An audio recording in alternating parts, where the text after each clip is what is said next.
जिन पर माननीय मुख्यमंत्री जी और माननीय शिक्षा मंत्री जी ने संज्ञान लेते हुए परिस्थिति को संभाला था और कंट्रोल किया था सारी उस व्यवस्था को। उसके बाद परीक्षाएं बहुत शांतिपूर्वक संपन्न हुई हैं। कहीं किसी प्रकार की अप्रिय घटना या कहीं किसी प्रकार की कोई ऊंच नीच का सवाल नहीं, क्योंकि परीक्षा के बाद परिणाम आने तक का जो समय होता है ये बड़ा ही स्ट्रेसफुल समय होता है विद्यार्थियों के लिए भी और पेरेंट्स के लिए भी।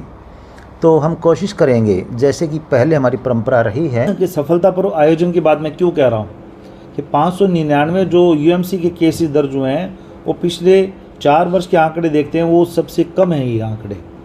जैसे 2022 में देख रहा हूँ। सबसे पहले आज की प्रेस कॉन्फ्रेंस में आए हुए सभी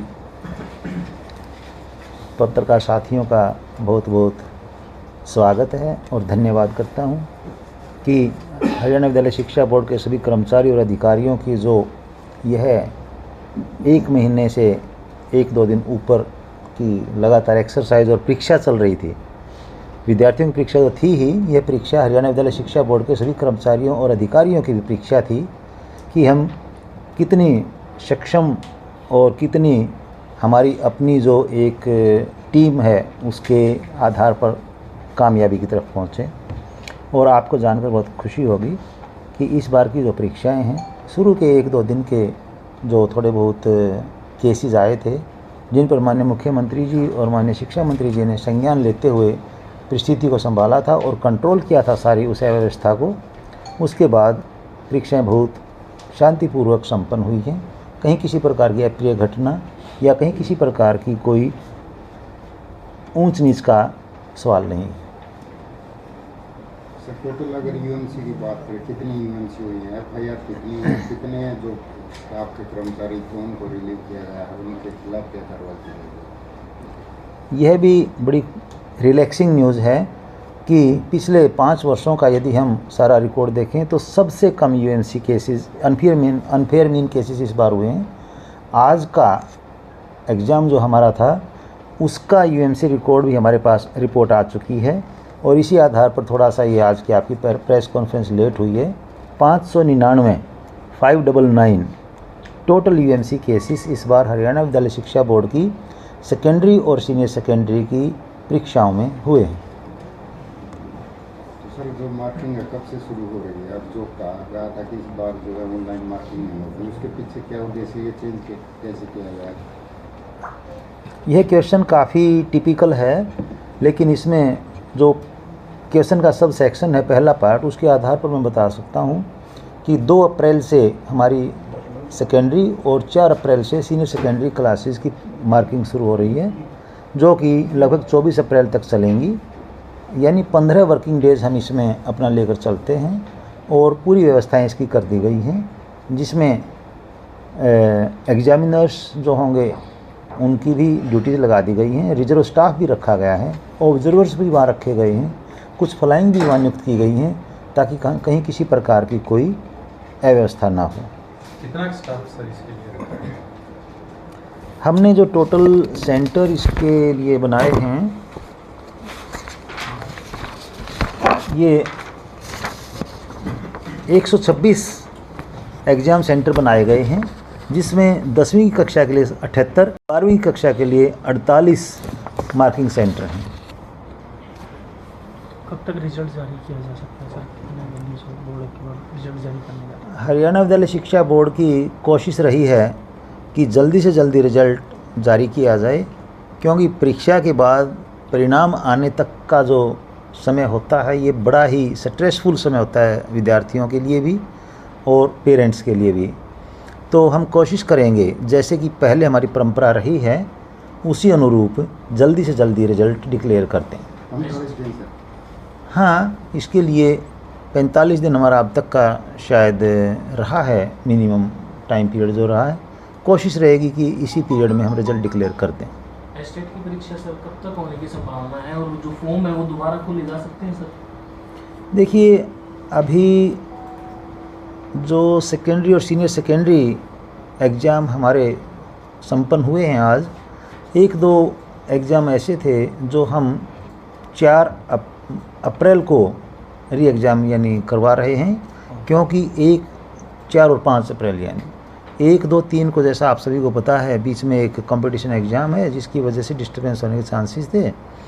तो इसके बाद जब सारे जो हमारे ऑफिसर्स हैं, जो स्टाफ ऑन ड्यूटी है वो आ जाएंगे, फिर एक मीटिंग करके हम इस कंक्लूजन पर पहुंचेंगे, निष्कर्ष पर पहुंचेंगे कि एस्टेट कब करवाया जाए। बाकी मैं इतना इस बारे में बता सकता हूं कि जल्दी से जल्दी हम एस्टेट करवाने जा रहे हैं। सर ऑफलाइन तरीके से जैसे क्वेश्चन आंसर ये चेक होंगे तो उससे तो देरी तो नहीं होगी सर, जो रूटीन में परीक्षा परिणाम? नहीं, इसमें कोई देरी नहीं होगी। जो हमारा टीचिंग स्टाफ यानी जो इवेलुएटर स्टाफ है उनकी एफिशिएंसी पर हमें पूरा भरोसा है। आज तक ऐसे ही ऑफलाइन ही मार्किंग होती रही है और जहां एक्सपीरियंस की बात होती है, एक्सपीरियंस स्टाफ सारा हमने नियुक्त किया है। और जो ऑनलाइन का हम बीच में क्वेश्चन कई बार उठा देते हैं, यह न तो बोर्ड के लिए इकोनॉमिकली फेवरेबल था और न ही एडवांसमेंट इतनी ज़्यादा अभी टेक्नोलॉजी में हमारे पास है कि हम OSM जो सिस्टम है उसको अडॉप्ट करें। सर कई यूनिवर्सिटी के रिजल्ट भी आए हैं सर, क्या एस्टेट के फॉर्म रीओपन होंगे सर? इसके बारे में भी निर्णय लिया जाएगा। इसमें हम उच्च अधिकारियों और माननीय मुख्यमंत्री और शिक्षा मंत्री जी से भी एक बार दिशा निर्देश लेना चाहेंगे, क्योंकि इस प्रकार के जो निर्णय होते हैं पॉलिसी मैटर होते हैं और इसमें निर्णय लेने के लिए दिशा निर्देश लिए जाते हैं। सबसे पहले तो मैं आप सभी को बधाई देना चाहूँगा, विशेष तौर पर जो चौथा स्तंभ है हमारे पत्रकार छायाकार बंधु हैं उनको, और हमारे जिला प्रशासन को, हमारे जो पुलिस है, व्यवस्था है, हमारे जो शिक्षक बंधु हैं और विशेष तौर पर हमारे बोर्ड के जो अधिकारी और कर्मचारी हैं जिन्होंने काफ़ी शिद्दत से काम किया। और आपने देखा कि शुरू के 1-2 दिन को छोड़कर ये हमने नकल रहित परीक्षा को सुनिश्चित किया। इसमें हमारे बोर्ड के जो उच्च अधिकारी हैं उनका भी, हमारे बोर्ड के कर्मचारी हैं उन सभी का काफ़ी अच्छा सहयोग रहा। हमारे शिक्षाविद हैं, हमारे शिक्षक हैं, उन्होंने काफ़ी अच्छी मेहनत की। जिला प्रशासन है उनका काफ़ी सहयोग रहा, विशेष तौर पर पुलिस का भी इसमें काफ़ी अच्छा सहयोग रहा। तो मैं इसमें आप सभी को बधाई देना चाहूँगा इस प्रकार के सफल आयोजन के लिए। और जैसा कि अभी आप ये बोल रहे थे, पूछे थे, उसमें मैं बताना चाहूँगा कि अब की बार जो कुल जैसे चेयरमैन साहब ने बताया कि कुल 599 हमारे UMC के केसेस दर्ज हुए हैं।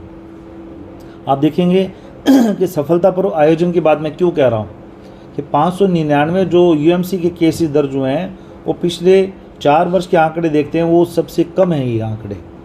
जैसे 2022 में देख रहा हूँ तो 3570 UMC के केसेस दर्ज हुए, 2023 में 1813 UMC के केसेस दर्ज हुए, 2024 में 918 दर्ज हुए और 2025 में 599 केसेस दर्ज हुए, जो कि आज तक के पिछले 4 वर्ष के न्यूनतम आंकड़े हैं ये। और इतने आप खुद ही इस बात के गवाह हैं कि परीक्षा केंद्र के अंदर भी, परीक्षा केंद्र के बाहर भी सफलतापूर्वक इतनी शांति से जो ये आयोजन हुआ है, जो परीक्षाएं हुई हैं, जो नकल की बात आ रही थी उसमें आपको कमी देखने को मिलेगी।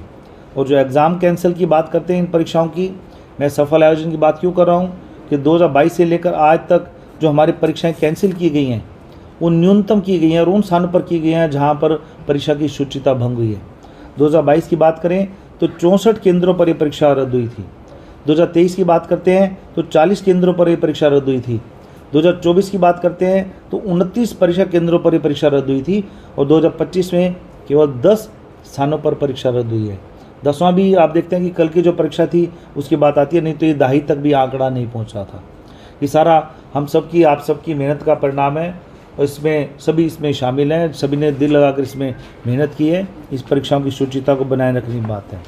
और जैसा कि अभी बताया गया आपको कि 16 FIR जो दर्ज की गई थी 74 व्यक्तियों के खिलाफ दर्ज की गई। एक FIR हमने कल जो ताड़ू 10 परीक्षा केंद्र है उसके बारे में कल दर्ज हुई है, क्योंकि उसमें जो कॉपिंग की बात थी उस परीक्षा केंद्र की हिंदी की परीक्षा रद्द कर दी गई थी। और जब उसमें विस्तार पूर्वक उसके जो हमारी टीम का डिटेल्स को, हमने विवरण को पढ़ा तो उसमें पाया गया कि 27 पर्चियाँ फ़ोटोकॉपी की गई थी। जो फ़ोटोकॉपी है और बाहर से तो कोई ऐसी चीज़ गई नहीं, इसका मतलब अंदर कहीं ना कहीं फ़ोटोकॉपी हुई है। फ़ोटोकॉपी हुई तो चीफ सेंटर सुपरिटेंडेंट की ये कहीं ना ड्यूटी है, सेवादार चीफ सेंटर सुपरिटेंडेंट वहाँ मौजूद हैं, तो उनके विरुद्ध जो हमारी टीम द्वारा उसकी FIR दर्ज करवाई गई है। सर जो कुछ अलग से एफर्ट किए हैं या बच्चों में सुधार हुआ है या फिर बोर्ड अपना रिकॉर्ड सुधारने के लिए यूएमसी कम ही कर रहा है? बहुत अच्छा प्रश्न आपका, ये बहुत अच्छी बात है। ये मैं कहना चाह रहा हूँ कि ये तो प्रत्यक्ष को प्रमाण की आवश्यकता नहीं होती है। आप ये देखेंगे कि मैक्सिमम रिपोर्टिंग हो रही है, मैक्सिमम रिपोर्टिंग के बावजूद आपके नंबर ऑफ यूएमसी 599 न्यूनतम स्तर पर है। एक जो अखबार की ओर से, एक समाचार पत्र की ओर से 3 बजे वायरल होता है कि देखिए ये वीडियो वायरल हो रहा है, और हमारी बोर्ड की जो टीम है, जो secretary board of school education Haryana team 3:17 पर उसी सेंटर पर दबिश देती है। तो ये आप देखते हैं आपकी रिपोर्टिंग जैसे जैसे बढ़ती जा रही है उससे ज़्यादा हम अपनी कार्रवाई को बढ़ा रहे हैं। मैं बार बार कहता हूँ कि हम नकल रहित परीक्षा को सुनिश्चित करेंगे, हर हालत में सुनिश्चित करेंगे, चाहे वो नूह की बात होती है, चाहे वो सोनपत में शामड़ी की बात है, चाहे पुगथली की बात है, जिस चीज़ जहाँ, चाहे आप डिंग की बात करते हैं, चाहे आप चांग की बात करते हैं, जहाँ जहाँ आपकी तरफ से रिपोर्टिंग होती है वहाँ आपको हम तुरंत आपको हाजिर मिलते हैं। ये तब है, ये सिर्फ अकेले किसी एक व्यक्ति के मेहनत नहीं है या किसी एक पक्ष की मेहनत नहीं है, ये सभी की एक कलेक्टिव मेहनत है, सभी का एक साझा मेहनत है। जिला प्रशासन द्वारा काफ़ी अच्छे ढंग से मेहनत की गई, पुलिस द्वारा इसमें काफ़ी सहयोग किया गया।